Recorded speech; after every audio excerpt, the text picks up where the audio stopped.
Hello everyone. Welcome back to the second session of the video lecture of the poem The World is Too Much with Us. Before we going to deal about the poem, a second session of the poem, let us recap what we have discussed in the last session. We have discussed about the octave part, stanza or the first part of the poem, that is poet arises the question. Poet make us to reflect about the problem, how the human have detached, how the human have disconnected from the nature in the earning of the material wealth and modernization and gaining of the the advancement in the life. He has lost that connection with the nature and spirituality and his power of imagination. So this much we have discussed in the last video lectures. Let us continue the second session with the discussion of the susset part of the poem. And this session is or this susset is focused on reaction and emotional response to the problem, and it is a reaction to or a kind of solution, emotional response to the problem what we have discussed in the first part of the poem. So the sussets having a six lines, and octave having a first eight lines, and susset having a last six lines. So continue with the uh, part of susset. Let us discuss. It moves us not. Great God, I would rather be a pagan suckled in the creed outworn. The Wordsworth prefers the ancient belief if it helps reconnect with the nature. Now, the poet becomes emotional and personal. He says that all this natural beauty moves us not. This natural beauty is moves us not. It doesn't affect or inspire us. He cries out after the modernization, it is not affecting us, it is not inspiring us. He cries out to God, expressing how the painful it is to see the mankind so emotionally numb. We are kind of insensible to the world, we are insensible to the nature. In surprising twist, the Wordsworth says he would rather be a pagan, arised in the world and outdated religion. It is his surprising twist, means he is suggesting he would rather be a pagan, raised in the world and outdated religion, if that would help him to feel more connected to nature. At the time, the pagans believed in the god of the nature. The pagans are believed in the god of the nature, so like a sea gods, wind gods, and worshipped the earth instead of worshipping the stones. So here the Wordsworth is not promoting the paganism. Instead, he is saying that even in an ancient belief system that reverses the nature is better than modern cold materialism. And in continuation part, he says that so might I, standing on this pleasant lea, having glimpses that would make me less forlorn.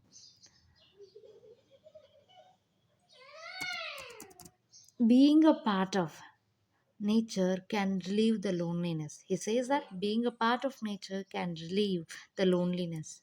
Wordsworth imagines himself standing on a pleasant lea, means a grassy field. He is assuming himself, he is imagining himself, I am standing on the grassy field, a pleasantly filled with a spiritual joy and inspiration and not loneliness and emptiness. If he were a pagan, if we become a pagan, it means if a man become a pagan, he would could he could still see the meaning in the nature, unlike the people of his own time who are spiritually lost. in gaining of the spiritual materialistic things.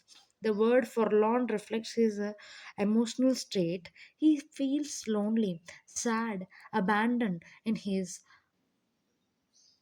modern world. And he, uh, fourth come, he says that, have a sight of Porteous and rising from the sea. Oh, hear old Triton blow his withered horn, means mythology symbolizes the Triton Porteous. He symbolizes harmony with the nature. Means how this mythological sea gods having a connection with the sea gods or the nature. The Wordsworth recalls the two mythological sea gods here. Porteous. Porteous is a Greek sea god who could change the shape and had a prophetic powers. The another one sea god is Triton, another sea god, a son of Poseidon, and known for blowing a conch shell, his horn.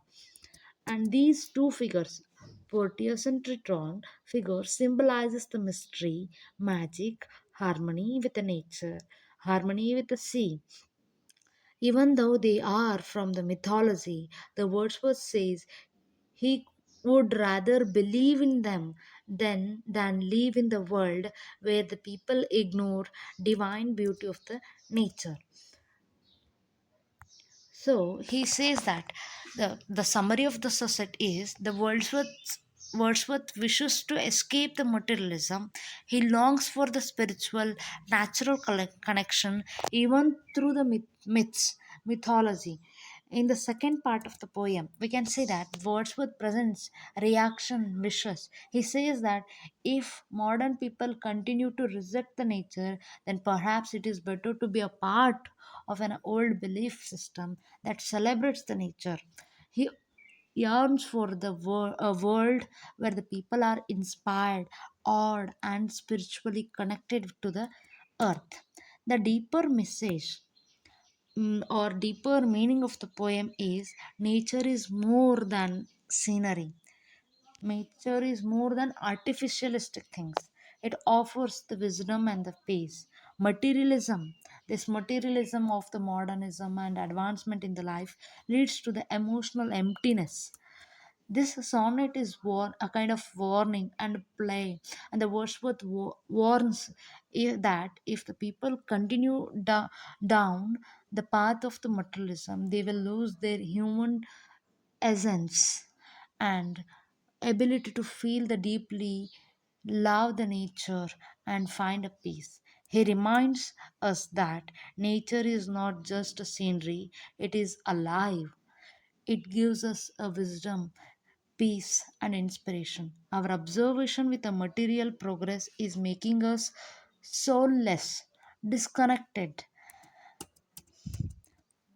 And what is the relevance of this poem today?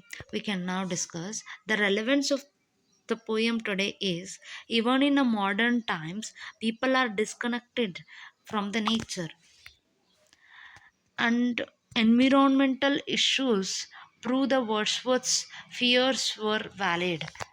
Environmental issues prove the Wordsworth's fear were valid. The what is Wordsworth is feeling about the nature, the issues, environmental issues are making a valid or true about the Wordsworth's fear. And even though the poem was written in 1807, its message is highly relevant today.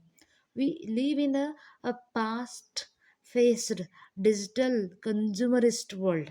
People are often to glued to screens, shopping online, chasing fame or wealth. Environmental issues like climate change, deforestation are signs that the Wordsworth's fear have come true. The poem teaches us to pause, reconnect with the nature, find a beauty in the simple things, a sunrise, a flowering river, or gentle breeze, and many more things. So, this is the relevance of the poem today. And what are the literary devices the poet has used in this poem are apostrophe, allusions, imagery, and contrast. So apostrophe is great God, directly addressing the God for emotional effect. Great God means apostrophe is there. Allusion, reflection to the Greek mythology. His allusion is refers to the Greek mythology, the sea gods, and imageries are beautiful visuals and auditory images, withered horn, pleasantly. So these are the imageries he used. Then the emotions, the loneliness and longingness. Here, the poet in this poem, he is making to contrast with a modern man versus ancient pagan sea gods connection to the nature.